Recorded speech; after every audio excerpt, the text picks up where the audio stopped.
continuar. Me presento rápidamente, como dijo la maestra Marlene, soy licenciada en Administración de Empresas, estoy estudiando el 7º cuatrimestre de la licenciatura en Psicología y actualmente tomé un diplomado en Prevención e Intervención contra el Abuso Sexual Infantil y tengo varias capacitaciones respecto a los diferentes temas de abuso infantil y adolescente cuando serví como voluntaria por algunos años para Compasión Internacional. Vamos a continuar. Los objetivos de esta plática es dar a conocer los diferentes tipos de abuso que existen en contra de los menores de edad, entender cómo impactan estos abusos en los jóvenes y en los niños, cuáles son las características de un agresor y qué podemos hacer como papás, mamás, cuidadores, tutores para prevenir toda esta situación y esta problemática que se está dando en la actualidad en nuestra sociedad. Ahora vamos a definir rápidamente qué es el abuso infantil. De acuerdo con la Ley Federal del Tratamiento y Prevención del Abuso Infantil y Negligencia, CAPTA por sus siglas en inglés, el abuso o negligencia infantil se define como cualquier acción o falta de acción, y esto es muy importante, por parte de un padre, un cuidador, una persona conocida o no, y que resulte en muerte, en daño físico, emocional o cualquier tipo de abuso sexual o explotación sexual, acto u omisión que se comete en contra de los menores de edad y que les permita o les provoque un riesgo inminente y severo. Ahora es importante, van a ver mucho la palabra infantil y quizá ustedes digan, pero pues si nosotros ya nuestros hijos son adolescentes, son jóvenes, la verdad es que el contexto de la palabra infantil abarca el rango de edades entre los 0 y 18 años de edad. Entonces nuestros hijos, por supuesto que entran dentro de ese rango y es muy importante por eso que nosotros nos informemos acerca de esta problemática. Ahora, es importante que partamos reconociendo algunos mitos en torno al abuso infantil y adolescente. ¿Por qué? Porque esto rompe nuestros esquemas mentales, los paradigmas con los cuales hemos sido criados durante años, y esto nos permite conocer más a profundidad cuál es la realidad que actualmente se está viviendo. El primer mito que quisiera compartir con ustedes es que los abusos contra niños, niñas y adolescentes no son frecuentes. Eso es lo que muchos pensamos o pensábamos, ¿no? Pero la realidad de todo esto es que los abusos contra niños, niñas y adolescentes son un problema totalmente común. Según los datos de la Organización Mundial de la Salud, 1 de cada 5 mujeres y 1 de cada 13 hombres adultos declararon haber sido víctimas de abuso sexual durante la infancia. Y unos datos más escalofriantes es que en la actualidad 1 de cada 2 niños, niñas y adolescentes son víctimas de cualquier otro tipo de abuso. Entonces, esto es muy importante que conozcamos esta cruda realidad. Otro de los mitos que existe alrededor de todo este tema es que los agresores o abusadores siempre utilizan la fuerza para someter a sus víctimas. Y la verdad de todo esto es que no siempre se utiliza la fuerza física. Por el contrario, se suele utilizar otro tipo de métodos para persuadir a nuestros niños, a nuestros jóvenes. Se suelen utilizar técnicas de manipulación, de juegos, de regalos, de amenazas. Y este último punto, las amenazas, es importantísimo. A veces nuestros niños están siendo víctimas de toda esta problemática que se está dando y están siendo amenazados. Y ellos tienen que entender que así como existen las amenazas, quizás les pueden decir, si tú hablas, si tú cuentas, voy contra tu papá, voy contra tu mamá, voy contra tus hermanos y haré tal cosa. Pero ellos tienen que saber muy bien que así como existen las amenazas, también existe la ley y la justicia. Y mientras más pronto nuestros niños, nuestras niñas se animen a platicar lo que está ocurriendo en sus vidas, más pronto podemos tomar acción como padres y cuidadores y buscar la justicia para que se les haga justicia y ponerlos a salvo y en un lugar seguro. Entonces, esto es muy importante. Existen diferentes formas para involucrar a nuestros menores y lograr que ellos guarden silencio respecto a toda esta problemática. También otro de los mitos es que el abuso contra los niños, niñas y adolescentes siempre son descubiertos inmediatamente. Y no es cierto.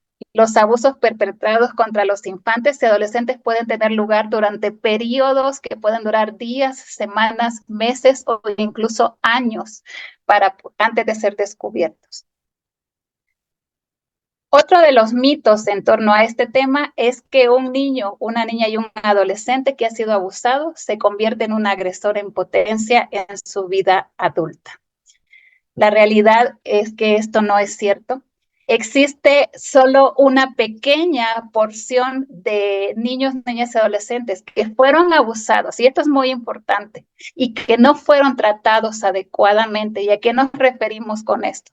Que no recibieron algún tipo de ayuda psicológica, algún tipo de terapia que les permita a ellos sacar sus miedos, sus frustraciones, sus traumas y entender, sobre todo mediante una terapia, que no son ellos los culpables de toda esta situación que han vivido y que ellos pueden ser libres de estas cosas. Entonces, solo un pequeño porcentaje de los niños que no fueron tratados adecuadamente se pueden llegar a convertir en un agresor potencial durante su edad adulta. De hecho, este es uno de los estigmas más grandes que existe respecto a este mito, porque muchas personas en la edad adulta deciden seguir callando este tipo de situaciones por miedo precisamente a que se les etiquete como agresores de menores. Entonces, debemos de ser conscientes de esta problemática. Otro de los mitos que hay alrededor de todo esto es que los abusos normalmente se cometen en familias de escasos recursos, pero eso es totalmente falso. La realidad es que los abusos de toda índole contra niños, niñas y adolescentes ocurren en distintos estratos socioculturales, en distintos países, en distintas situaciones, en distintos ambientes. Entonces necesitamos nosotros ser muy conscientes de toda esta situación. Y así hay muchísimos mitos más, pero estos fueron como que los más importantes que quería compartirles, ¿no? Respecto a este tema. Ahora, me gustaría compartir con ustedes este breve video para que seamos conscientes de la problemática que está enfrentando México en los últimos años respecto a este tema del abuso infantil. En los últimos 4 años, el número de delitos contra menores de edad que incluyen temas sexuales creció 63%. En los últimos 4 años, el número de delitos sexuales creció 63%, al pasar de 23.575 en 2015 a 38.357 al corte de septiembre de este año. Si bien los datos no permiten identificar cuántos de estos delitos se cometen en contra de niños, niñas y adolescentes, existen indicadores de otros delitos que incluyen temas sexuales en su contra, como corrupción de menores, feminicidio y trata de personas, y que dan cuenta de la magnitud del problema.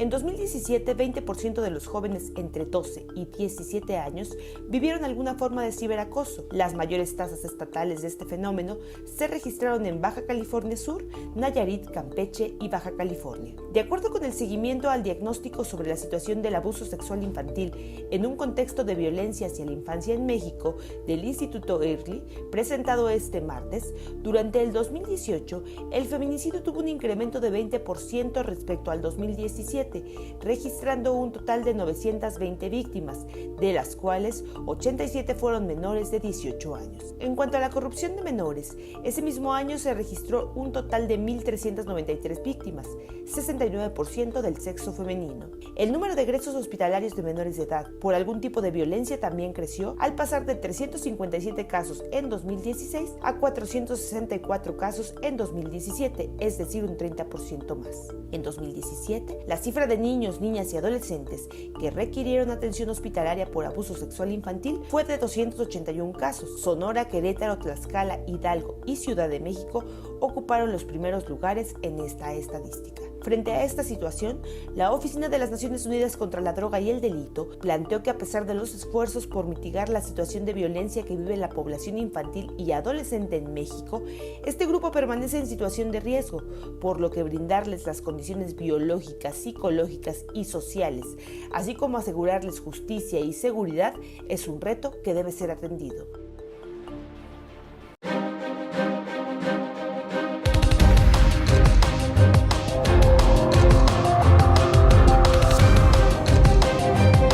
Vamos a continuar rápidamente porque el tiempo está pasando muy rápido.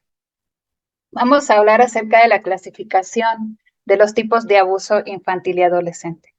En primer lugar, tenemos el abuso físico, el abuso emocional, el trabajo y la explotación infantil, el abuso sexual y la negligencia o el abandono. Estos son los diferentes tipos de abuso que existen contra los menores de edad. Ahora, ¿qué es abuso físico? Se puede definir como cualquier lesión no accidental, y esto es muy importante, si se pudiera subrayar esa parte, no accidental en contra del cuerpo de un niño y un adolescente. Esto puede incluir golpes, patadas, moretones, bofetadas y cualquier otro tipo de situación que les cause una lesión permanente o temporal a nuestros niños. Ahora, existen indicadores emocionales y de comportamiento que se pueden presentar como síntomas del abuso físico en los menores de edad. En primer lugar, un menor de edad que sufre abuso físico es probable que se pueda estremecer cuando se le toca suavemente, evite el contacto con los adultos, utiliza violencia para demostrar poder y autocontrol y también para tratar de defenderse. Busca afecto indiscriminadamente, se apega a los adultos que no lo conocen bien y tiene contacto escaso visual. Quiero aclarar que esto no es una receta de cocina, que no se tienen que cumplir exactamente todos estos puntos. Algunos de ellos nos pueden dar indicadores. Con el simple hecho de que se cumplan algunos de ellos, podemos nosotros ponernos en alerta y poder explorar más a profundidad acerca de qué es lo que le está sucediendo a nuestro hijo o a nuestra hija, por qué está reaccionando de esta forma. También que se ponga nervioso constantemente, ¿no? Ahora vamos a hablar rápidamente del abuso emocional y se define como la degradación de los sentimientos de una persona que hace que el individuo se perciba a sí mismo como inepto o que no le importa a nadie y que no tiene valor. Existen subtipos del abuso emocional y psicológico, como por ejemplo rechazar a un menor, ignorarlo, aterrorizarlo, aislarlo, corromperlo. Toda esa situación también es considerada abuso. También existen banderas rojas que a veces son errores que nosotros los padres a veces cometemos en contra de nuestros hijos y tenemos abusos verbales en contra de ellos. Entonces es importante que nosotros pongamos atención también a nuestros propios actos. Por ejemplo, los padres que siempre critican a sus hijos, que siempre hacen comparaciones injustas o que tienen hijos favoritos, los que insultan, humillan o culpan a su hijo, los que no permiten que el niño exprese sus ideas y necesidades o pensamientos, los que abusan de su poder dentro y fuera del hogar. Y así existen muchas otras banderas rojas en las cuales nosotros tenemos que poner atención a nuestro comportamiento. Ahora vamos rápidamente a hablar acerca del trabajo y la explotación infantil. Y esta es una línea muy delgada y un tema muy, muy, muy importante porque entendemos y más los jóvenes, ¿no? Luego hay muchos que por necesidad se ven en la obligación de trabajar, si bien es cierto, para poder apoyar en su casa. Pero lo más importante que nosotros como padres debemos de saber es que existen leyes que protegen también a nuestros adolescentes. De hecho, en la Constitución mexicana se estipula que la minoría de edad que se le permite o se le debería permitir trabajar es a partir de los 16 años de edad.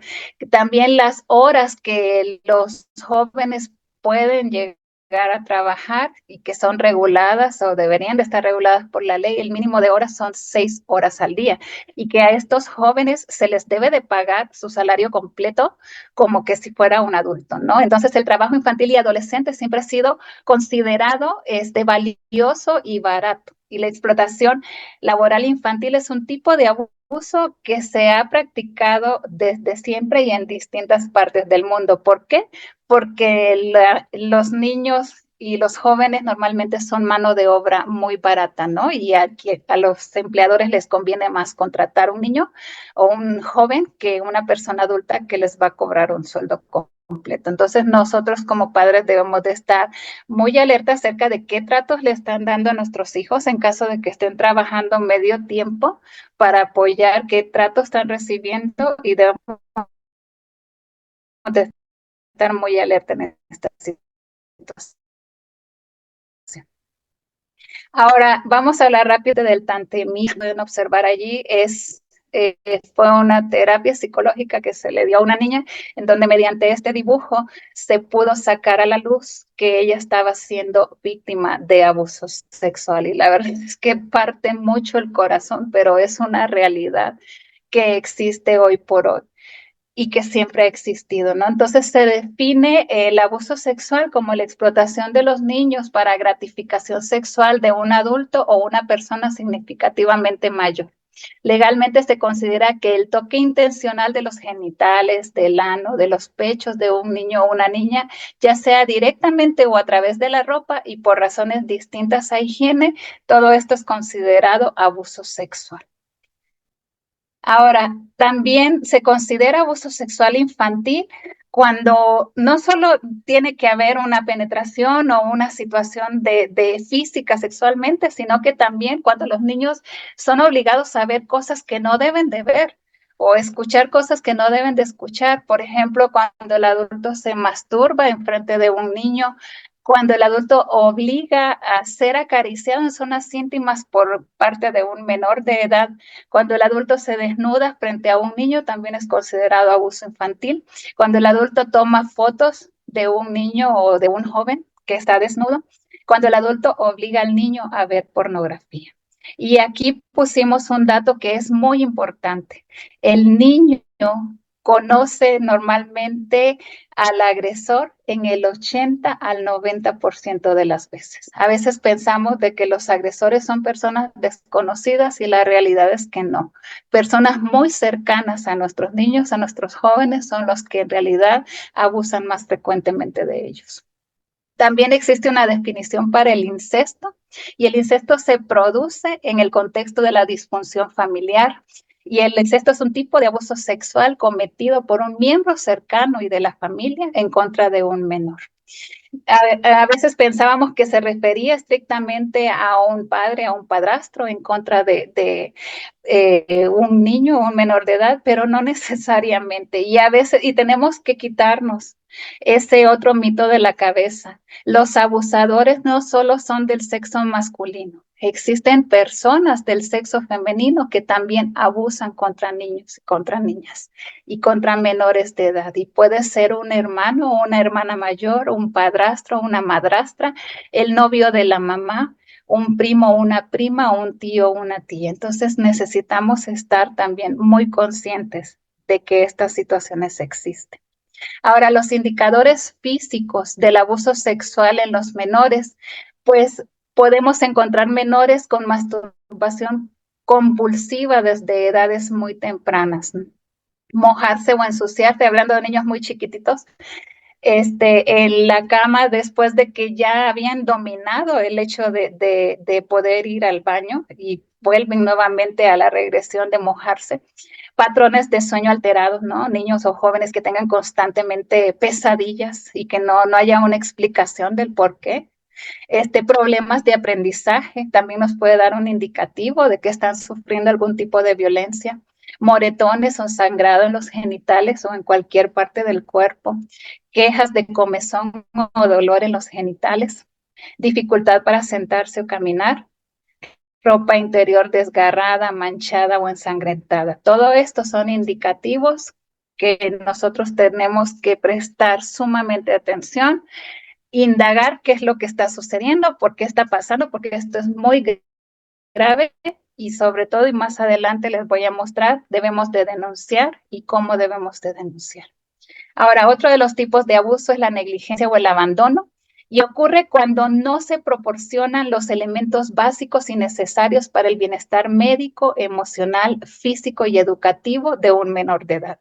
Cuando hablamos de negligencia, también nos referimos al abandono. Y esto es muy importante. Quizá nosotros como papás podemos decir, yo no he abandonado a mis hijos. A veces los abandonamos emocionalmente sin necesidad de salir de casa. A veces estamos aquí en casa con nuestros hijos, pero estamos nosotros en nuestro mundo sin prestarle la atención debida y necesaria a nuestros hijos. Y eso también es considerado negligencia o abandono. Entonces es importante que sepamos esto. Ahora existen 5 tipos de madres y de padres negligentes. Esa imagen de esa película es muy fuerte. No sé quién tuvieron la oportunidad de ver la película de Preciosa, pero habla de una negligencia contra una menor de principio a fin de la película y es muy, muy desgarradora la historia. Existen los padres impulsivos y con un caos que es visible en sus vidas. Existen los padres apáticos o sofocados, los padres, mujeres o hombres que sufren depresión reactiva, el padre o madre con un retraso mental, el padre o madre que es psicótico. Esos tipos de padres también son considerados, pueden llegar a caer en negligencia. Ahora, rápidamente vamos a ver las características de un agresor o abusador infantil. Y esto es importante, no para que seamos paranoicos, no para que desconfiemos de todo el mundo a nuestro alrededor, pero sí para que estemos alerta y que podamos cuidar correctamente a nuestros hijos. No tienen un perfil definido. No son normalmente como los malos que aparecen en la película y que siempre están con el cuchillo y que tú dices es un psicópata. No, la verdad es que no, un agresor o un abusador no tiene un perfil definido. Puede ser un profesionista, puede ser un alto ejecutivo, puede ser un trabajador, puede ser un maestro. No hay un perfil definido. Insisten en permanecer a solas con niños y adolescentes, este tipo de personas. Prefieren socializar con menores de edad. Tienen muestras excesivas de afecto hacia los niños, niñas, adolescentes. Juegan a guardar secretos, les enseñan a nuestros hijos a guardar secretos. Te hacen dudar de lo que piensas, a los niños los hacen dudar también de sus valores, de sus preferencias, de su vida misma. En muy pocas ocasiones el agresor manifiesta violencia física, como hablábamos al principio, en contra de su víctima. Ahora, ¿cuáles son los síntomas o las señales de abuso infantil y adolescente? Normalmente los niños que están siendo abusados o que han sido abusados se apoderan de la agresividad como mecanismo de defensa. Cuando son niños muy pequeños tienden a morder, a gritar, a golpear. Sobre todo a los adultos. Son niños introvertidos, se niegan a participar y hablar en público o con los adultos, constantemente tienen la mirada perdida o al vacío. Son niños o jóvenes que pueden llegar a sufrir depresión infantil y juvenil. Tienen cambios repentinos de comportamiento. Quizá el niño era muy alegre y de repente se ha vuelto muy enojón y enojado con la vida, con todo y con todos, ¿no? Tienen comportamientos autodestructivos también, como flagelación, mutilación, provocarse heridas, el famoso cutting. Cuando un niño está autolesionándose, normalmente en psicología se cree que está tratando de escapar de su realidad, ¿no? Y de alguna forma eso lo hace sentirse mejor. También son violentos contra animales, son agresivos con otros niños, con otros adolescentes y muchos de ellos son los famosos buleadores. No con esto estoy normalizando el bullying ni diciendo pobrecitos, pero sí, algunos manifiestan su enojo mediante el querer molestar a los demás y quererlos hacer sentir mal. Tienen un comportamiento excesivamente maduro para su corta edad. Algunos niños pueden actuar así. O se sienten merecedores de castigos, buscan llamar la atención, tienen muy baja autoestima, tienen pesadillas o terrores nocturnos, muestran comportamientos antisociales, robo, destrucción de propiedad ajena, intimidación, etcétera. Y normalmente son niños nerviosos, miedosos, ansiosos. Esas son algunas de las señales de abuso infantil. Ahora, ¿qué podemos hacer para prevenir todo esto? Pues ustedes están dando un gran paso en esta noche al tomar capacitaciones como esta y al informarnos. Al informarnos realmente estamos previniendo, realmente estamos, ¿por qué? Porque de esta forma vamos a poder hablar de manera más clara con nuestros hijos. Este tipo de capacitaciones nos permite hablar de manera más clara y contundente con nuestros hijos acerca de este tipo de situaciones. Cuando somos papás de niños muy chiquitos, también existen cuentos infantiles para prevenir el abuso infantil, en donde se les muestra las diferentes tipos. Y ahí les puse un ejemplo en pantalla, ¿no? El País de las Alegrías y La Visita Inesperada es un cuento que lo pueden encontrar en internet, lo pueden buscar, y eso les puede permitir también aperturar la plática con sus hijos chiquitos. Entonces, las acciones de prevención son medidas que tomamos anticipadamente para evitar que el abuso suceda. Y el objetivo es prevenir y, de ser posible, erradicar completamente el abuso infantil y adolescente. Las acciones de intervención, en cambio, tienen que ver con interrumpir inmediatamente el abuso, detenerlo y hacer que ningún tipo de abuso continúe y siga su curso en la vida de los menores de edad. También existen muchos números en donde se puede llamar, en donde se puede reportar, en donde se puede denunciar. Este solo es un ejemplo de los números en donde pueden denunciar cualquier tipo de abuso si eres víctima o testigo de maltrato infantil, es importante denunciar. No importa quién sea. A veces hay muchos casos de familias que se niegan a denunciar porque es un familiar cercano el abusador. Pero la verdad es que tenemos que poner en una balanza, y si esta persona necesita cumplir con la justicia, necesita ser ayudado también, necesitamos denunciar. Entonces, son algunos números, pero la verdad es que en internet está toda la información. También el DIF más cercano a tu comunidad tiene toda la información respecto a cuáles son los pasos a seguir para poder proteger a un niño, a una niña, a un adolescente que está siendo víctima de abuso. ¿Por qué? Porque necesitan ponerse a salvo cuanto antes y necesitan, sobre todo, ser tratados psicológicamente, espiritualmente, para que puedan ser libres de toda esta situación. Y pues muchas gracias por su atención.